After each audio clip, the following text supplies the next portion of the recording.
দুইটারই হেলমেট নাই। বাইকের কি একটা অবস্থা দেখেন, বাইকের কঠিন একটা অবস্থা, মানে মানুষ যে কেমনে করে এরকম।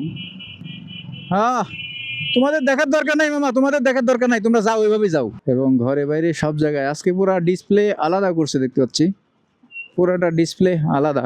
এই পাশে সাইকেলের দোকান আছে। ঢাকা শহরের রাস্তাঘাট সব অটোর দখলে। এটা হচ্ছে মিরপুরের সব থেকে খাতারনাক একটা পাম্প। এই পাম্প থেকে আমি জীবনে দুইবার তেল নিয়েছি, দুইবারই ধরা খাইছি। আর কখনো তেল নেই না, আমি সবসময় সনির কাছ থেকে তেলটা নেই। ওকে, আসসালামু আলাইকুম রহমতুল্লাহি ওয়াবারাকাতু।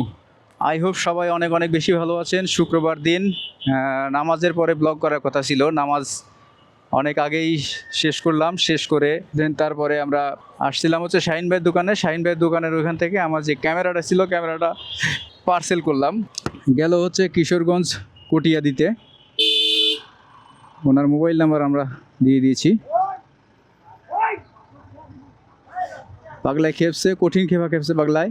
আর এই 1 নম্বরের এই সাইড দিয়ে যাওয়া লাগতেছে, কারণ আমার বাসা মিরপুর 60 ফিটে। এদিকে আসছিলাম একটু উল্টা, বাট উল্টা এসেও কিন্তু কাজটা হয়েছে, ওটা দিয়ে দিয়েছি। এইখানটায় একটু জ্যাম সবসময় থাকেই, কারণ এইখানটায় জ্যামের একটা রাজ্য বলা হয় মিরপুর 1 নাম্বার। এরপরে আমি পাবো 10 নাম্বারের যে জ্যাম, সেই জ্যামটাও পাবো। মোটামুটি ভালো একটা জ্যাম ট্যাম খেয়ে তারপরে আমাকে যেতে হবে 14 নাম্বারে। যদিও একই রাস্তা, একদম সোজা। 10 নাম্বারে গিয়েও একদম সোজা, কোনো রকম ডানে বামে কিছুই নাই। রিক্সার রাজ্য বলা হয় এটাকে, রিক্সার রাজ্য। এদের ঠেলায় অস্থির সব পাগল বানায় ছেড়ে দিবে এই রিক্সাগুলা।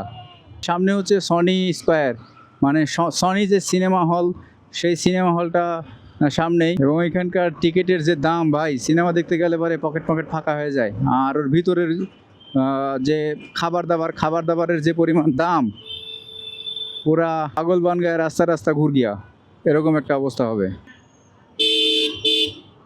দেহ তোমার চর মোচর গলে পচে যাবে, ধরা ধামে সবই রবে, তুমি যাবে চলে। মুন্ডু মেরু দণ্ড সবই হবে খণ্ড খণ্ড, সকলই হবে তোমার পর। মন আমার কেন বন্ধ দালান ঘর রে, মন আমার কেন বন্ধ দালান ঘর। তো ওই যে ওইটুকু জ্যামটাম খেটে আবার বাইরে হলাম, মনে হচ্ছে জেল কেটে বের হচ্ছে, এরকম একটা অবস্থা। এবং সামনে যাওয়ার পরে আবারও একটু জেল খাটতে হবে। যদিও শুক্রবার হলেও এদিকে রাস্তাঘাটে অনেক বেশি যানজটই থাকে। আর বিশেষ করে এইসব অসীম কসিম যেগুলা আছে না, এইসব অসীম কসিম এই আদোসা সব গাড়িগুলা, এই আদোসা গাড়িগুলার কারণে আরও বেশি সমস্যা। দেখবেন যে সামনে রাস্তা ফাঁকা, কিন্তু উনি পাশা একবারে সাইজ করে দিয়ে বসে আছে যে একটা গাড়িও যাইতে পারতেছে না, এবং পিছনে শত শত গাড়ি জ্যাম বেঁধে আছে। এইখানটায় একটা ইউ টার্ন আছে, এই দেখ কেমনি উল্টা পাল্টা সব আসে ভাই।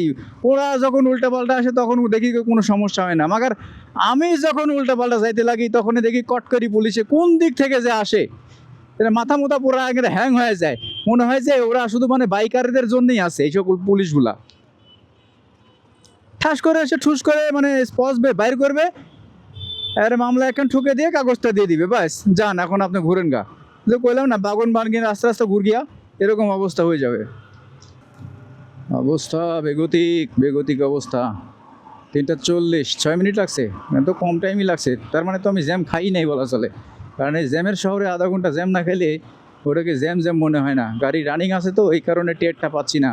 তবে দেখা যাক, এখনও পর্যন্ত 10 নম্বরের সাইডে ফাঁকা দেখা যাচ্ছে। দেখি সামনে যাই, সামনে গেলেই তো ঠাস করে আটকা দিলে পারে তো জীবন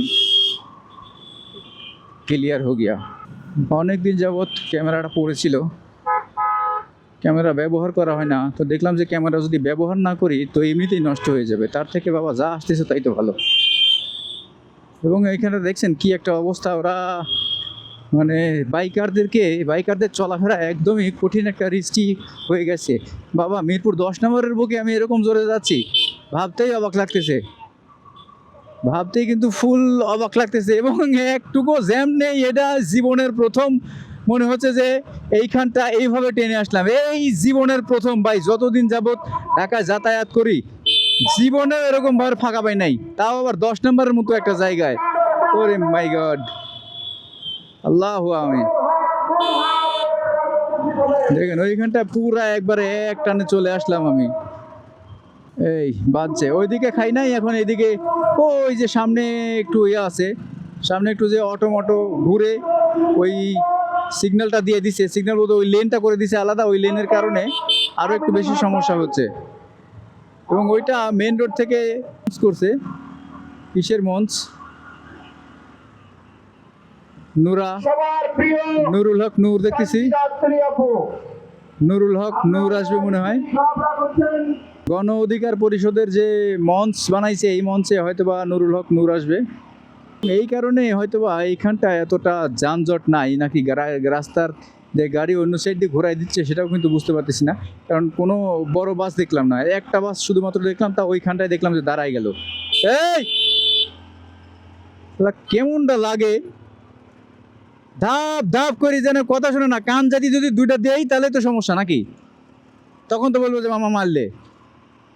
বেয়াদব, দেখছেন কেমনে গেল গাড়ি। না, এদের পিছনে থাকতে থাকতে জীবন কয়লা হয়ে যাবে, তার থেকে নিজেই ওই যে ফাংফুংয়ের মতো একটু টাইনি টুনি বাড়ায় যাই, এটাই আমার মনে হয় যে সব থেকে বেশি ভালো হবে। যে হেলমেট এভাবে নিচে কী পরিমাণ একটা রিস্ক, যখন ঠেলাটা বুঝবে তখন বুঝবে। একটা পড়ে গেলে ওরা হাত এমনি বেগিয়ে যাবে হেলমেটের বাড়ি লেগেই। মানে মানুষ যে কেমনে করে এরকম। হ্যাঁ, তোমাদের দেখার দরকার নাই মামা, তোমাদের দেখার দরকার নাই, তোমরা যাও ওইভাবে যাও। ঢাকা শহরের রাস্তাঘাট সব অটোর দখলে। যাই মিরপুর 13 নম্বর পার হচ্ছি, বিআরটিটা পার হয়ে গেছি অলরেডি অনেক আগেই। তো এইখান থেকে দেখেন খালি অটো আর অটো ভাই, যে পরিমাণ রিস্কি এরা, এদেরকে আর কি বলবো, এদেরকে কিছু বলার মতো ভাষা টাষা আমার নাই। যা বোঝার বুঝুক সরকারে, এদিক দিয়ে এটাই নিয়ে যাই। ওদের হিসাবে চাইলে আমার জীবনটা পুরাটা তেনা তেনা হয়ে যাবে, তার থেকে বরং এদিক দিয়ে যাই। 61 কিলোমিটার স্পিড এই রাস্তাতে, 61 কিলোমিটার স্পিড। এবং ওই যে ওনার হেলমেট নাই, দেখেন দুইজনেরই হেলমেট নাই, দুইটারই হেলমেট নাই। বাইকের কি একটা অবস্থা দেখেন, বাইকের কঠিন একটা অবস্থা। ওই অবস্থাতেই সে যাচ্ছে, মনে হচ্ছে সে কোনো একটা রাজ্যের রাজা হবে, এইভাবে যাচ্ছে। আর এইখানটায় দেখেন পাবলিক অর্ডার ম্যানেজমেন্ট, মানে পুলিশ এরিয়া, ঠিক আছে, পুলিশ লাইন, এটা হচ্ছে পুলিশ লাইন। তো এই দিক দিয়ে বুক ফোলায় যাচ্ছে, অথচ আমরা ঢাকা শহরে থাকি, আমরা হেলমেট ছাড়া বের হওয়ার সাহসটাও পর্যন্ত পাই না। পরে আর হইল না, এই কারণে চলে আসলো, আমরাও আর বাড়াইলাম না। এটা হচ্ছে মিরপুরের সব থেকে খাতারনাক একটা পাম্প। এই পাম্প থেকে আমি জীবনে 2বার তেল নিয়েছি, 2বারই ধরা খেয়েছি। আর কখনো তেল নেই না, আমি সবসময় সনির কাছ থেকে তেলটা নেই। মানে সনি যে পাম্প আছে উল্টা পাশে, ওই পাম্পটা, ওইখান থেকে তেল নেওয়ার পরে আমি আলহামদুলিল্লাহ তেলের মাপটাও ভালো পাইছি। এবং তেলটা, ওনাদের তেলটা অনেক ভালো। অনেক জায়গা থেকে তো তেল নেওয়া হয়, তেল যখন আপনার বাইক চালাবেন তখন কিন্তু আপনার ওই তেল ভরলেই আপনি বুঝতে পারবেন যে এই তেলটা ভালো নাকি খারাপ, একটা এক্সপিরিয়েন্স হয়ে যাবে। আর দীর্ঘদিন বাইক চালালে তো অবশ্যই আপনার এক্সপিরিয়েন্স হবে। তো দেখতে দেখতে কিন্তু আমি ডেন্টাল কলেজ পার হয়ে চলে আসছি। এটা বামেই হচ্ছে ডেন্টাল কলেজটা। অলরেডি কিন্তু চলে আসছি আজম ভাইয়ের যে শোরুম, আজম ভাইয়ের শোরুমটাতে। এবং এইখানটা অনেক কাঁচা বাজার আছে, বাম পাশে যেগুলো, ডান পাশে যেগুলো দেখতে পাচ্ছেন, অনেক কাঁচা বাজার। সেই কাঁচা বাজার থেকে কিন্তু অনেক কম দামেই কাঁচা বাজারগুলো পাওয়া যায়। এই যে চলে আসছি, আল্লাহ জানে কী অবস্থা। এবং গাড়ি টাড়ি দেখেন সব রেডি হয়ে আছে, বাট আমি ভিডিও করব আমিই নাই। এখন এই আরটিআরের পিছনটাতে আমি এই গাড়িটা আমারটা রেখে দেই নিরাপত্তার জন্যে, বা নিরাপত্তার স্বার্থে, যেটাই বলেন না কেন, এইখানটায় রেখে দিলাম। এবং ঘরে বাইরে সব জায়গায় আজকে পুরা ডিসপ্লে আলাদা করছে, দেখতে পাচ্ছি পুরাটা ডিসপ্লে আলাদা। এই পাশে সাইকেলের দোকান আছে, এই যে পুরা ডিসপ্লে আলাদা করছে আজকে।